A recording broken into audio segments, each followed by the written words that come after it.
একটা সাধারণ ওয়াইন বাক্স, ইন্টারনেটে কেনা, কিন্তু এর ভেতরে কি ছিল জানলে আপনার ঘুম উড়ে যাবে।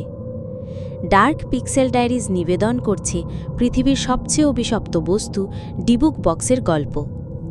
সাল 2001। কেভিন নামের এক ব্যক্তি ইন্টারনেট থেকে একটি পুরনো ওয়াইন ক্যাবিনেট কেনেন। বাক্সটির আগের মালিক তাকে বারবার সাবধান করেছিল, এই বাক্সটা কখনো খুলবেন না, কিন্তু কেভিন সেই কথা শোনেনি। বাক্সটা খুলতেই তার বাড়িতে শুরু হয় অদ্ভুত সব ঘটনা। রাতে তার মা এক ভয়ঙ্কর দুঃস্বপ্ন দেখেন, যেন এক ডাইনি তাকে আক্রমণ করছে। সকালে উঠে দেখেন তার সারা শরীরে কালছিটে দাগ। কেভিন প্রায়ই ঘরের কোনায় একটা ছায়ামূর্তি দেখতে পেত আর শুনতে পেত মাটির নিচ থেকে আসা অদ্ভুত শব্দ।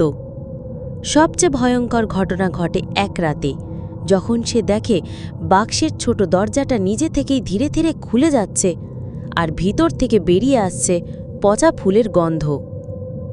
কথিত আছে ডিবুক বক্সের ভিতরে এক অতৃপ্ত আত্মা বন্দী আছে, যে তার মালিককে ছাড়ে না যতক্ষণ না সে অন্য কারো কাছে বাক্সটা হস্তান্তরণ করে। বহু হাত ঘুরে এই বাক্সটি এখন একজন প্যারানর্মাল ইনভেস্টিগেটরের কাছে আছে।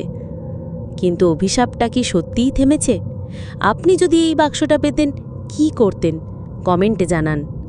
গল্পটা আপনার গায়ে কাঁটা দিলে তাহলে একটা লাইক দিন। আর এমন আরও ভয়ঙ্কর সত্য ঘটনা জানতে ডার্ক পিক্সেল ডায়েরিজ চ্যানেলটি সাবস্ক্রাইব করুন।